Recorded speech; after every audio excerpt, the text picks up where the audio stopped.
Армысыздар, құрметті көрермендер, сіздермен бірге политонның кезекті саны. Бүгінгі біздің талқылайтын тақырыбымыз митинг, кетлинг және титушкалардың эволюциясы деп аталады. Қонақтарымыз саяси белсенді Абзал Достияров және азаматтық белсенді Ринат Рафқат. Уақыт бөліп бағдарламамызға қатысқандарыңызға рахмет. Жалпы міне ақпанның 28 күні митинг өтті, Қазақстанның бірнеше қаласында, оның ішінде Алматыда өтті. Жалпы осы соңғы митингтарда билік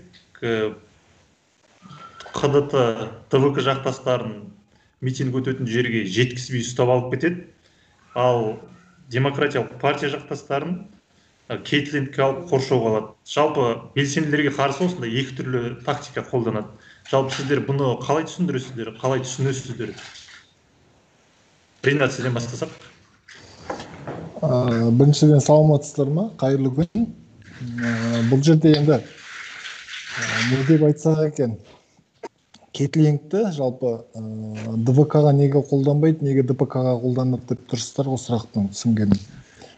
Бұл жерде енді мына жергілікті әкімшіліктің мүмкін тактикасы болар. Елге ДВК-ны жаңағыдай оларды қудалап, қуғынға ұшырап жатқан адамдар сияқты көрсетіп, ал ДПК-ны жаңағыдай ымыраласқан күйінде осылай біз қоршауға аламыз, олар тырп етпей тұрады деген сондай көрініс жасағысы келген болар деп ойлаймын өзім. Себебі екіншіден ДПК енді ДВК-ны заңымыз бар, енді жаман болсын, жақсы болсын, заңымызға бағынатын елміз ғой. Оны экстремистік деп заң жүзінде танығасын, сот шешімімен шешім шығарғасын, мүмкін оларды қудалауы сол заңға сүйенгені болар. Айтармыз. Абзал, сіздің ойыңызша? Байланыс нашар болып тұр, менде естілмеді сұрақ.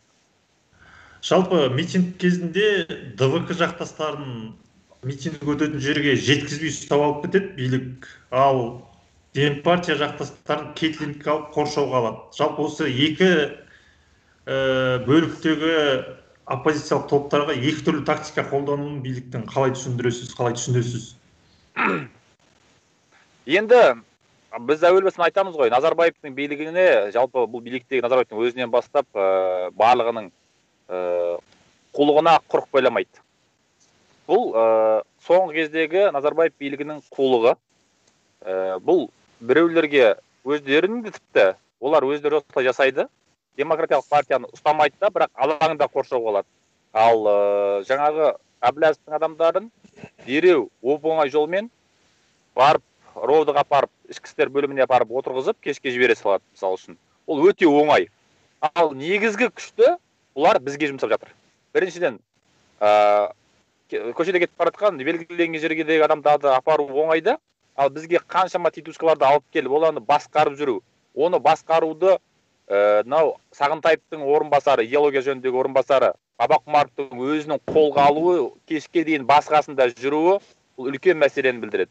Яғни, демократиялық партияның жақтастарын, жамаутнамайтын жақтастарын біз қамауға алмаймыз дегенмен, нақты алаңда қоршауға алып, ішкі істер бөліміндегіден әлдеқайда қиын жағдайда ұстау. Ішкі істер бөліміне талай түстік қой.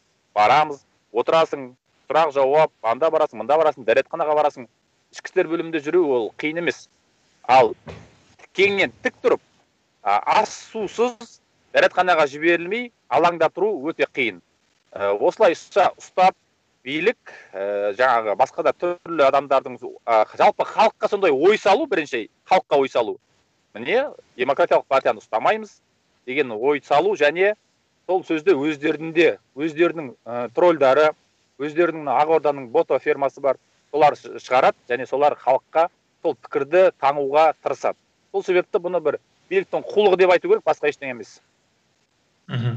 Жалпы соңғы митингтерде билік жаңағы кетлинг деп жатырмыз ғой, халық белсенділерді кетлингке алып, қоршауға алып, титушкаларды сыртынан ашықтан ашық пайдалануда. Бұған дейін олай бір ашықтан ашық пайдаланбайтын еді осыған дейінгі митингтерде, былтырға дейінгі митингтерде дәлірек айтқанда. Жалпы сіздер бұны биліктің осылай ашықтан ашық титушкаларды пайдалануын қалай бағалайсыздар? Абзал ошол сизден баштайык. Енді бұл тетушкаларды пайдалану 16 желтоқсаннан басталды ғой деймін. Жалпы кез келген жиындарда болып жүрді ғой, енді кез келген баспасөз мәслихатына да қатысады, бұл жерде су шығарады.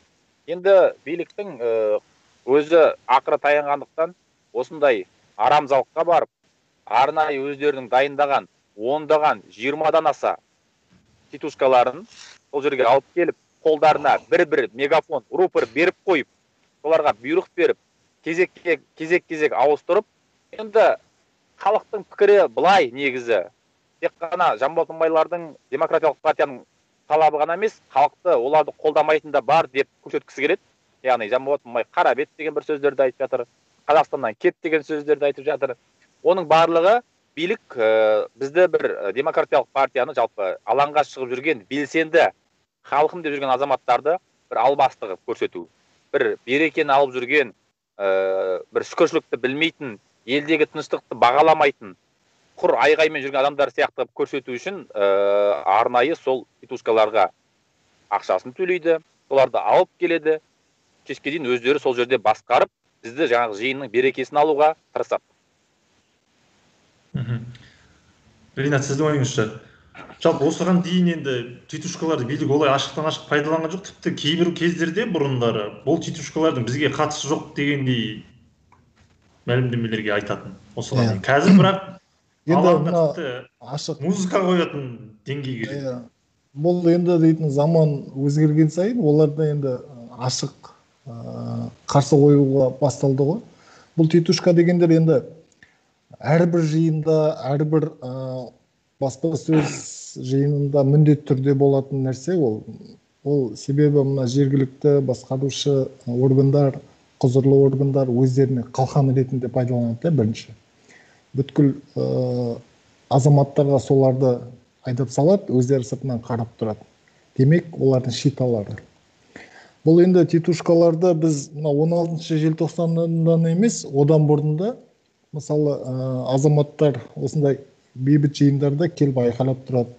Ана қателеспесем, июньнің шілде или маусым айында болар, осы Демпартияның бір қиылыста, онда да кетлинг болды. Онда да қорша болды. Онда да келіп Талғат Рысқұлбеков дейтіндер келді. Көптеген азаматтар келді. Олар да жаңағы әкімшіліктің сөзін сөйлеп, бейбіт жиындарды таратуға, соларды ұйымдастырған адамдарға қарсы бұлғатып сөздер айтты. Міне солар тетушкалар. Себебі тетушка деген нәрсе ол қалай айтсам екен сіздерге, нұсқаумен, әдейі нұсқаумен, тапсырмамен келетін адамдар тобы тетушкалар. Ал 28-дегі мына митингте кәдімгі қараңыздар, шерушілер былай тұрды. Оларды қоршатсады. Ал шерудің сыртында, қоршаудың сыртында 4-5 тіпті 10-даған адамдар жүр. Қолдарында бір рупордан жаңа Абзал айтқандай. Олар да заңсыз шеруге келді. Көріп тұрсыз ғой. Оларды кәдімгідей, олар нұсқаумен тұр. Мысалы, сол жерде полиция департаментінің басшысының өзі тұр. Әкімшіліктің орынбасарынан төмен қарай лауазымдардың бәрі жүр. Ішкі саясатынан бастап. Бірақ ол адамдарға тиіспейді. Олар арнайы, енді қараңыз, мына рұқсат етілмеген митинг деп айтып отыр. Рұқсат етілмеген митингке де өздері келіп, соған қарсы кірісіп, ауыздарынан келген бұлапыт сөздер айтып, адамның қадір-қасиетін қорлап отыр. Сонда неге екі жақты қарамайды, бір жақты қарайды да, тек кетлингте тұрған адамдарды тұқыртып, соларды жаман қылып көрсетеді, ал өздерінің ойлап, жоспарлап әкелген тетушкаларын ешкім жазаға тартпайды. Бұл тетушка бола береді. Бұл осындай саяси режимде, саяси ойындарда өздерінің қолданатын адамдар жиынтығы, бір сөзбен айтқанда. Жалпы, жаңа сіз Талғат Рысқұлбековті алып келді дедіңіз ғой бір митингте. Жалпы осы соңғы кездері содан кейін, мысалы үшін Ермахан Ибраимов келді, Олимпиада чемпионы, қазір Алматы қаласы мәслихатының депутаты. Осы 28 күні болған митингке Астана қаласында айтыскер ақын Дәулеткерей Кәбірұлы барған кетлингте қоршауда тұрған адамдарға, журналистердің қойған сұрағына тараңдар деген кезде тарау керек еді деген жауап бергенде, не үшін қоршауға алып жатыр деген сұрағына. Жалпы осы билік өкілдерінің қазір титушкалардың деңгейін осындай бір танымал адамдарға дейін осындай дүниелерге пайдалануын қалай бағалайсыздар? Жалпы бұл өзге бір қарапайым адамдардың бір титушка болып жүргенінің бір нәтижесіздігінен бе, жоқ әлде бұл бір жоғары деңгейге көтерілу ме? Мен айтайын, біріншіден ол жаңағы соған лайықты адамдарды таңдайды, екіншіден ол адамдардың мансап құмарлығы деп ойлаймын. Бүткіл қадір қасиетін жинаған абыройын тек қана бір реттік нәрсемен жуып шайып тастайды. Оны келесі, қараңыздар, оны келесі митингке, келесі жиындарға пайдаланбайды. Оны одноразовый пайдаланды сол күнге, сосын алып та лақтырып тастады. Ол енді қараңыздар, қазір қоғамның көзі ашық қой, әлеуметтік желілер бар. Болды, бүткіл Қазақстанға тарап кетті. Ол адамды енді бұрынғыдай қадір қасиетін ешкім сыйламайды. Алды, халықтың да көзінен кетті, бұрынғы абыройынан жұрдай болды, лақтырып тастады. Ол 10 жерден одан кейін ақталсын, баспасөз жиындарын өткізіп, менің айтуым былай еді, осылай түсініңіздер деп айтса да ақталамайды. Қоғам болды, көтеретін қоғам, лақтыратын да қоғам. Сондықтан енді әсіресе біздерде жаңағы мына белгілі адамдарды, бір атақ абыройы бар адамдарды сондайға итеріп салады. Бірақ енді адам ойланбай ма, қандай нәрсеге кетіп жатыр, халыққа қарсы кетіп жатыр, халыққа қарсы айтатын өздерінің кәдімгі құзырлы мекемелер бар. Сол адамдар шықсын, ішкі саясатты адамдары жұмыстансын халықпен жұмыс жасауға. Ал енді анау жеке дара адам барып олар итеріп тастады. Демек ол адамдардың мансап құмарлығы, меніңше. Абзал, сіздің ойыңызша? Енді Ринат айтқандай, белгілі адамдарды пайдаланады, бірақ ол адамдар, мысалы үшін 6 маусымда Талғат Рысқұлбек шықса, Талғат Рысқұлбекті жер қылғаннан кейін, ол одан кейін шыққан жоқ. Тіпті қасиетті 16 желтоқсанда да ол алаңға келуге бет жараған жоқ. Өйткені ол осы елде тұратын адамдар ғой. Одан кейін 16 желтоқсанда бізге қарсы, желтоқсаншы деп аталатын, көбі күмәнмен айтатын Гүлбахрам Жүніс деген әйел бар. Кәдімгі таза биліктің айтақтауымен үретін адам. Ол да келді. Оны да жер қылдық 16 желтоқсанда. Арнайы өзіміздің эфир жасадық. 300 мың, 400 мың, 500 мың қаралым болды өзіміздің каналымызда, Демократиялық Қазақстанда. Одан кейін ол 10 қаңтар күні ол да келген жоқ. 10 қаңтар күні Ермахан Ибраимов келді.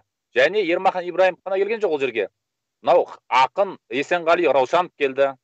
Маралтай Райымбекұлы деген мынау Нұраға деп өлең, о да арнайтын. Жағымпаз ақын келді. Біреулерге сыйлы болып жүрген Бақыт Беделхан деген келді. Бірақ мына өнер адамдары, жаңағы ақын жазушылар қу ғой. Біз көрдік тұрған жерлерін оның. Бізден бір 70-100 метрдей жерде тұрған шығар.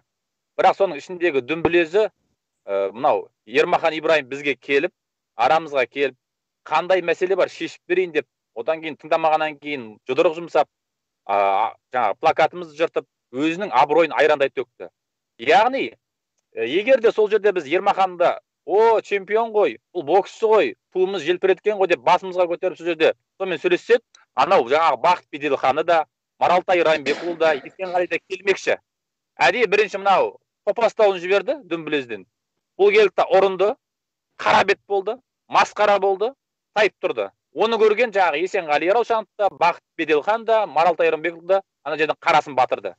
Яғни, енді қарасаңыз 28-не бізге ондай белгілі титушка келген жоқ. Яғни, кім жексұрын болғысы келеді? Ермаханға айтты ғой, мұның туысы бар, ағайын туысы бар, жолдастары бар. Ереке, Нұр Отанға кірсең кіріпсің. Бірақ енді халыққа қарсы шыққан не деп кез келген адам айтады ғой, айналасы. Не анау жексұрын болып, көшедегі ішпананың тірлігін істеп жүрсің, плакат жыртып, халыққа қарсы шығып деп. Сондықтан бұл жолы Алматы қаласы әкімдігі бізге қарсы титушка таба алмады деп айтуға болады. Яғни біз кез келгенін қара бет қылып жатырмыз. Бірақ Астана қаласына Дәулеткерей Кәпіл деген адам жіберіпті, анау жазушылар одағының Астана қалалық филиалының төрағасы ғой. Енді ол жақта жіберіпті, оған қандай жасап жатқанын білмедік. Бірақ бізге қарсы елге танымал адам келген жоқ, және біз оның келмейтініне сенім болдық. Өйткені өзін өзі сыйлайтын, ұятқа қалды мынандай жаманда кәдімгідей қара бет, масқара, жексұрын болудан қорғанатын адам бұл Алматы қаласы әкімдігі оны ақша ұсынса да, қызмет ұсынса да келе алмайды деп ойлаймыз.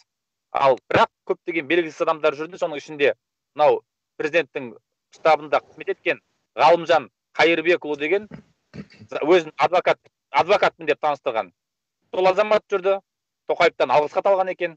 Одан кейін Нұрсұлтан Бегайдаров деген Қазақ ұлттық университетінің оқытушысы, яғни сабақ беріп жатқан, білім беріп жатқан, ұстаз деген атқа лайық емес адам сол жерге келіп арандатушылықпен айналысты.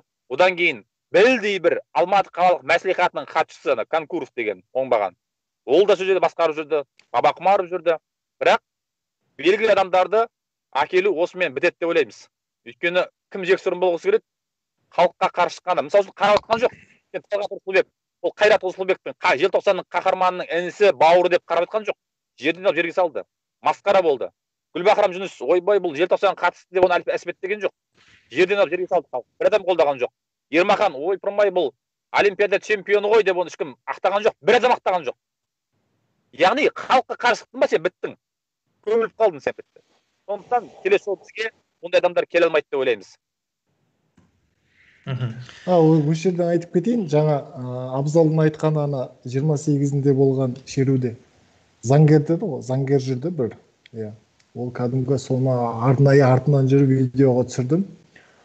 Ол өзі заңгер, қарап ойлап көріңізші, өзі заңгер. Бейбіт жиналу бостандығын білетін адам, қарапайым адамға қарағанда заңдылықтың бәрін сақтайтын адам ғой. Бірақ анау шерушілердің қолында плакатты алып, жыртып, көшеге лақтырып жатыр да. Ана жерде адамдар, мысалы, көшеге бір нәрсе тастаса, полициялар алып кетер еді, бірақ оны әкетпей тұр. Екіншіден бір әйел адам келіп, сені осылайсың деп оған ұрсып жатса, мына жақта штаттық киімде жүргендер ортаға кіріп, ажырасып, мынаны қорғап тұр ғой. Бұл сында дейтін қалай енді? Арнайы мына адамдарға әдейі конфликт туғызу үшін итеріп салып тұр да. Бұл кәдімгі мына құзырлы органдардың басшылығымен арнайы жоспарланған нәрсе. Заңгер адам. Заңгерден бастап Олимпиада чемпионына дейін митингте жүр дейсіз ғой. Жалпы тәуелсіз Қазақстан тарихында өткен митингтерде бірде-бір адамның бір басы жарылып, көзі шыққан кезі болмапты осы уақытқа дейін. Бірақ билік осы уақытқа дейін қазіргі соңғы кездері тіпті митинг кезінде полицияның, арнайы жасақтың енді оларға тетушканы қосып, олардың санын бір жыл өткен сайын, ай өткен сайын көбейтіп жатыр. Енді біз де көріп жүрміз ғой, соңғы митингтерге ең ұзағанда бір 500 адам келеді. Жалпы билік сонда неден қорқып отыр? Осыншама әскердің, полицияның, тетушканың санын көбейту арқылы. Абзал Ошол, сізден бастайық. Енді билік жалпы халықтың көңілін көріп отыр ғой. Өздерінде қолдаудың мүлдем жоқ екенін көріп отыр. Тоқаев ауысқанмен оған тоқ мейілсіген халықтың жоқ екенін көріп отыр. Тоқаевқа да сөзінің мәні жоқ екенін, уәдесіне тұрмайтын адам екенін халық көрді. Сол себепті жаңағы біз Балуан Шолақ атындағы спорт сарайынан тәуелсіздік монументіне дейін шеру жасаймыз дедік. Айттық, біз міне тәртіп сақтаймыз. Бағдаршамның жасыл түсіне жүреміз, қызылына тоқтаймыз. Мемлекеттік және жеке мүліктерге залал келтірмейміз, көгалдарды баспаймыз, көлік қозғалысына кедергі келтірмейміз деп айттық. Яғни шеру жасап, алаңға дейін барып, талабымызды айтып тараймыз дедік. Бірақ билік қорқақ. Көшеде жүрсе, қаншама қашықтық, халық қосылып кетеді деп қорқады. Яғни жариялықтан қорқады. Ол жерде интернетті бұғаттап тастады. Жаңағы тетушкаларын жіберді. Қаланың бүкіл құрылымдарын сол жерге жұмылдырды, автобустарды жұмылдырды.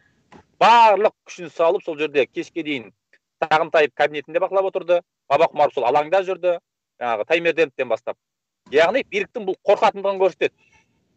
Қорқатын себептігі кетлингте ұстап тұрып, біздің сағымызды сындыру, біздің жақтастарымызды. Нақты айтқанда енді Жанболаттың, менің, басқалар біздің қатарымыздағылар емес, бізге қолдап келген ағайындарға, сосын апаларымыз бар, ағаларымыз бар, халықтар келіп, алаңда тұрып келесі жолы, құрсыншы жол, кетлингке түсіп ертең тағы да қабырғамыз сынып жатар, тағы да алаңда тұрып дәретханаға жіберілмей, құтымызға жібергенше, құрсыншы бармай-ақ қояйық деген ойды туғызғысы келген әрекет деп ойлаймыз. Бірақ еш нәтижесіз. Мысалы үшін дәл қазір сол жерде Гүлнәр Нұрманбетова деген қабырға сөгіліп кеткен, ажырап кеткен. Соны салып берді біздің сынықшы ағай. Қазір үйінде өзігінен тұрып жүре алмайды. тамақ іше алмайды, тіпті күле алмайды, күлсе ауыры тиеді. Бірақ ол айтып отыр, жазылам және міндетті түрде келесі митингке шығам деп. Сондықтан сағымызды сындыру мүмкін емес. Бұл жерде жаңағындай емес қой. Бұлар өздерімен бағалайды да, өздерінің деңгейімен бағалайды. Бұлардың титушкалары жаңа алаңға келеді да, 2 сағат, 3 сағатта шаршап қалады. Аппаратураларда, батареялар отырады, қуаттары, өздері де шаршайды. Қанша саны көп болса да. Яғни белгілі бір ақшаға жүргендіктен, шынайы көңілімен келмегендіктен, олардың белгілі бір уақытқа дейін күші жетеді де, одан кейін тайып барады. Ал біз енді 10 сағат бойы айғайлап тұру, 10 сағат бойы жүзімізден күлкі кетпей, 10 сағат бойы қайраттанып тұрудың ол іштен шыққан. Яғни шынайылық. Сол сияқты шынайы көңілімен елдің ертең үшін шығып жүрген адамдар ол денесіне бір қолына, сүйегіне зақым келді деп кері тартынбайды. Бұны билік түсіну керек. Сондықтан бұл жаңағы әрекеттердің барлықтары биліктің халықтан қорқып отырғандығын, өйткені дүние өзгеріп жатыр. Айналамыздың барлығы өзгеріп жатыр. Яғни Қазақстанда да өзгеріс болып кетуін, Қазақстанда олар білмейді қай уақытта шығып кететінін. Шөлмек 1000 күнде емес 1 күнде сынады дейді ғой. Кез келген уақытта шығып кетуі мүмкін халық. Шықпайды деп тұрған кезде шығып кетуі мүмкін. Сондықтан биліктің қорқақтығы, басқа ештеңе емес. Ринат, сіздің ойыңызша, билік неден қорқып отыр енді жалпы? Осыншама санын, әскердің санын, полицияның санын, титушканың санын көбейтіп.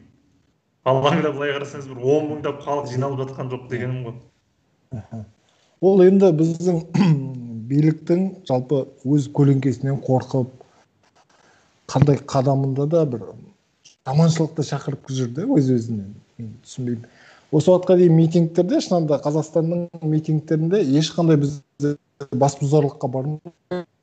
Біріншіден біздің менталитетімізге келмейді. Қазақ сондай жуасқалық, тәртіпті, кім өз отанын тасталқанын шығарғысы келеді, ондай қазақтар тарапынан болмайды да. Сондайды көріп тұр, біздер асыра сілтеп жібереді де, бізді жаңағы полиция бүткіл әскерге дейін әкелуге дайын ғой негізі. Ал неден қорқатын, жаңа Абзал айтып кеткендей, өз көлеңкесінен қорқып, бұл құлдыраудың, тұқыраудың ең соңғы шегі. Болмаған нәрсені болды деп аттандырып жүрді. Мысалы, Кетлингтің өзі адамдар саны 1000-нан асып, мысалы, қоршаған ортаға агрессивті адамдар болып, ішінде айқындалып, айналасындағы нәрселердің бәрін қиратып, сындырып, сондай жағдай болғанда ғана Кетлинг ең соңғы амал ғой, сондайға қоршау керек қой. 10-15 адамды 28-інде болған митингте көшеден жасыл светофордан өтейін деп жатқанда автобуспен келіп деп қоршап алды. Мысалы, көріңіздерші, мына ау тартып жатқан адамдар сияқты, ау. Осындай Кетлинг бола ма? Кетлинг дейтін келдің 1000-нан асқандай жаңа агрессивті адамдар болған жағдайда оларды анықтап барып, ең соңғы амалы қалғанда барып қоршау алу керек, андай жұрқылап сүйремеу керек. Ана бір апайдың қабырғасы сынған екен, ана жерде құлады, бүткіл үстіндегі ана 300 полиция ОМОНдардың бәрі таптап кетеді. Әрине таптап кетеді. Сондықтан мен айтайын, бұл жерде биліктің, мына біздің күштік құрылымның асыра сілтегені айқын көрініп тұр. Жалпы Кетлингті жаңа айттым ғой, 1000-нан асқанда ғана бар, ең соңғы амалдарында ғана бар қолдану керек. Және азаптау ғой бұл.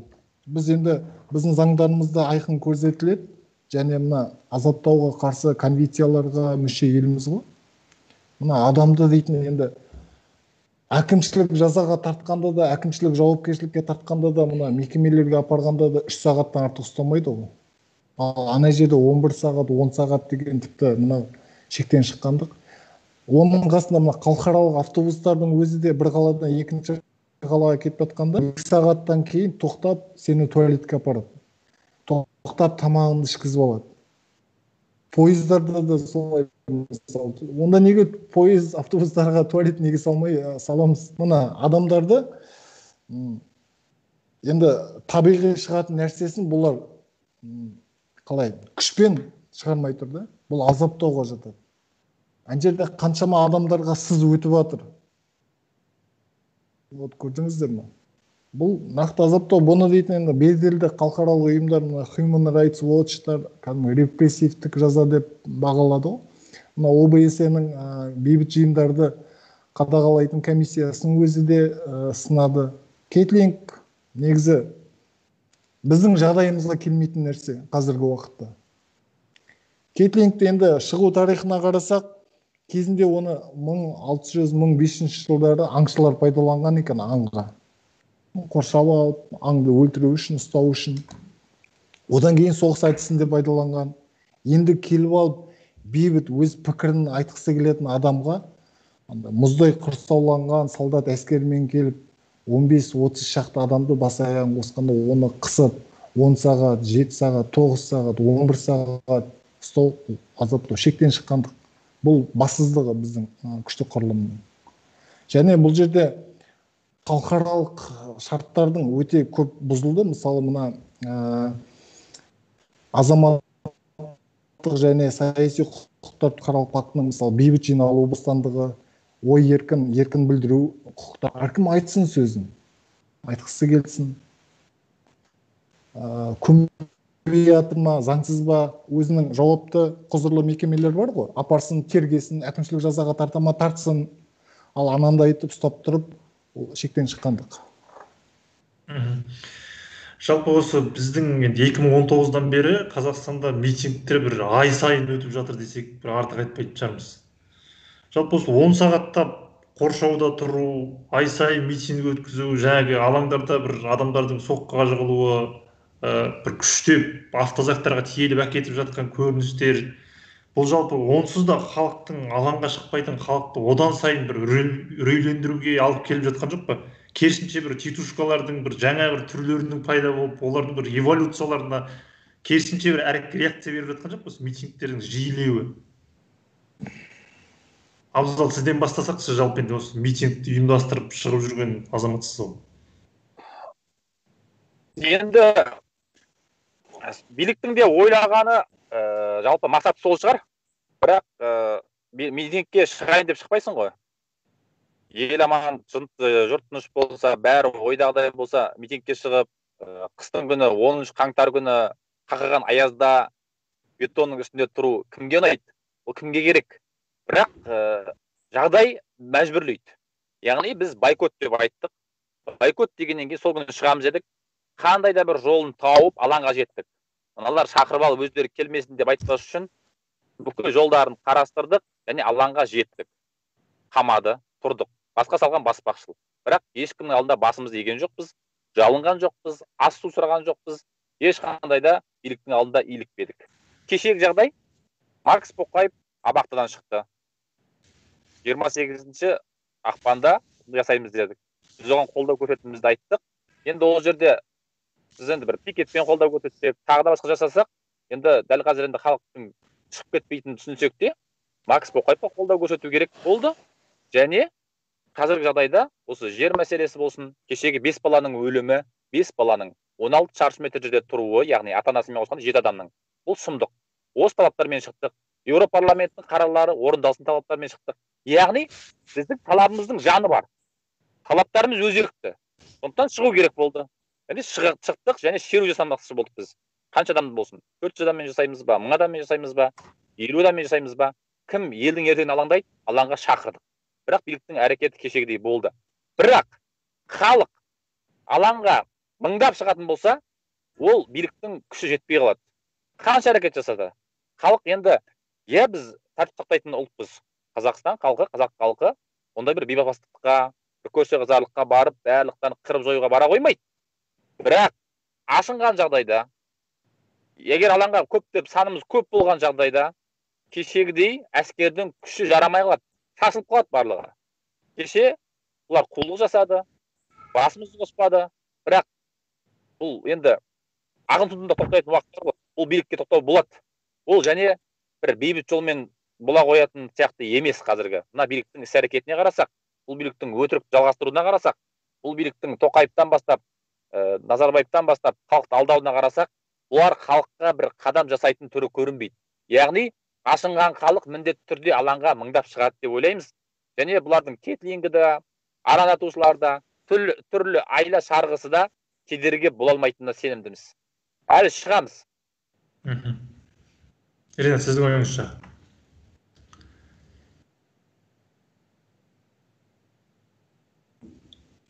Естілмей қалды, Исабек. Жалпы осы митингті жиі ұйымдастыру, алаңдарда жаңа халықты бір күшпен автозактарға тиеп алып кету, жарақатталуы адамдардың, бұл бір халықты, онсыз да халықтың бір митингке шықпайтын, алаңға бармайтын халықты одан сайын үрейлендіруге алып келіп жатқан жоқ па деген сарындағы сұрақ еді. жоқ, оған халық үрейленбейді. Ол айттық қой, әр жағдай бір митингке келеді. Әр жағдай бір ситуация, бір биліктің бір шығарған бір оң теріс шешімі. Ол мысалы бүгінгі күні билік бірдеме халыққа жақпайтын бір заң қабылдасыншы, ертең митинг болып кетеді. Әр адам бір екінші жағынан әлеуметтік экономикалық жағдай қысқандықтан әр адам шыға алады. Бүгін мысалы біреудің пенсиясы түспей қалсын, ертең пенсионерлер жиналып шығады. Олардың бәрін әкеліп мына автозаққа тиеп, қолын қайыру, кемпір шалдарды сүйрелеп салу, ол биліктің жаңа айттық қой, оспадар әдеті, басбұзарлығы. Болмаған нәрсені болды деп шақырып жүрген, ол биліктің өзінің күшті құрылымның көлеңкесінен қорыққандығы, әбден тозып тоқырағандығы. Ертең қарайық, біздерде бірінші тетушкалар жаңағы ішкі саясаттар өзі мұны болды, олар бітті, жоқ енді. Одан кейін спортшы, әншілер, оларда да болды, енді жоқ. Одан кейін ақын жазушылар. Енді кім шығарады білмейміз енді. Таусылып қалды, себебі шығаратын тетушкалар жоқ енді. Шықса да енді халық оларға сенбейді. Олар келіп айтып тұрса, сен алдып тұрсың дейді. Бір емес, екі емес, бүткіл вагон, этап кетті, олар болды, маскалар шешілді. Енді ешкім сенбейді олардың айтқанына.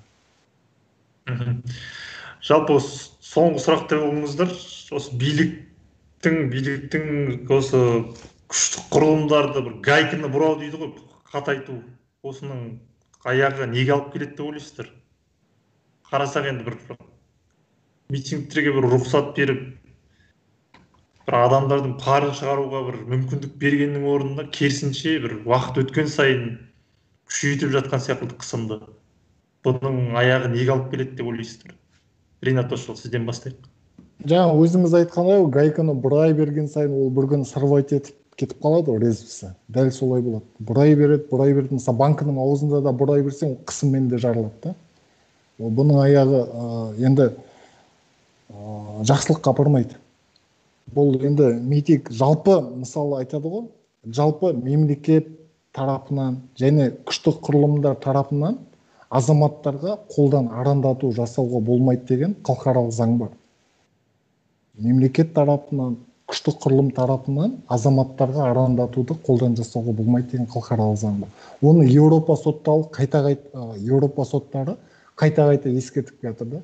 Ал бізде керісінше, одан сайын мына пікірін айтқан адамдарды жұлмалап, қысып, жаңағы бастың көтертпеуге тырысады. Бұл арты жақсылық болмайды. Олар қысқан сайын керісінше наразылық, себебі көріп жатыр әділетсіз жасап жатқандарын. Заңды бір жақты өздеріне, жаңағы заңды да өздеріне бір қалқан ретінде де пайдаланады.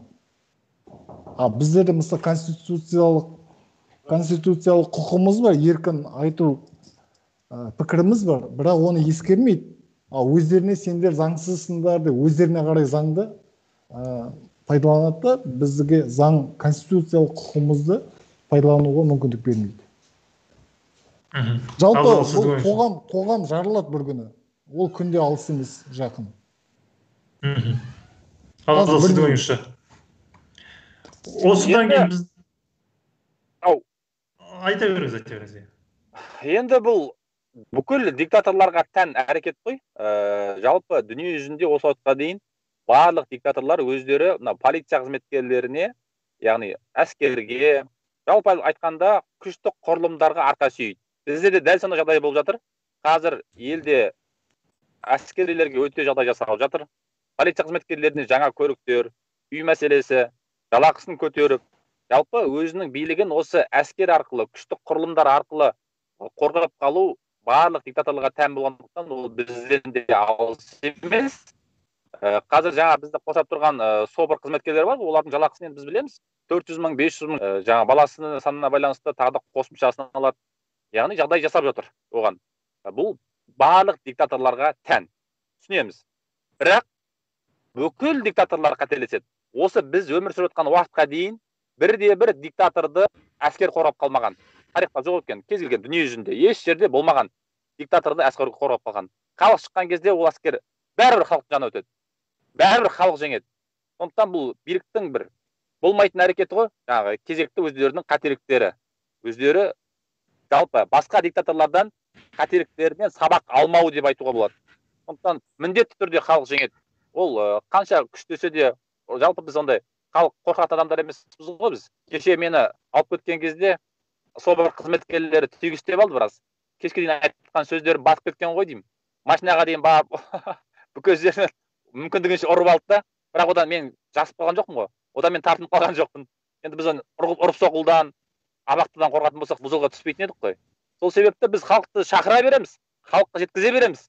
Және Назарбаевтың диктаторы, басқа диктаторлар сияқты Назарбаев та жеңіледі. Басқа ешқандай әңгіме жоқ. Сол осы жерде айта кетейік, жаңағы осы эфирді көретін адамдар көрер, мысалы титушка болам деп жүргендерге құлақ қағыс болсын. 10 жерден оған 500 мың материалдық жағдайын жасасын, қызметтік орын тағайындап берсін. Бірақ адамда бір адами қасиет, адамгершілік болу керек қой. Мына қоғам бар, артынан өскен үрім бұтағың бар, тума туыстарың бар. Сондықтан ондай нәрсеге бармаған жақсы. Осындай бір әдемі нотада бағдарламамызды аяқтайық онда. Уақыт бөліп Жақсы. қатысқандарыңызға рахмет. Сау саламатта болыңыздар. Бірге.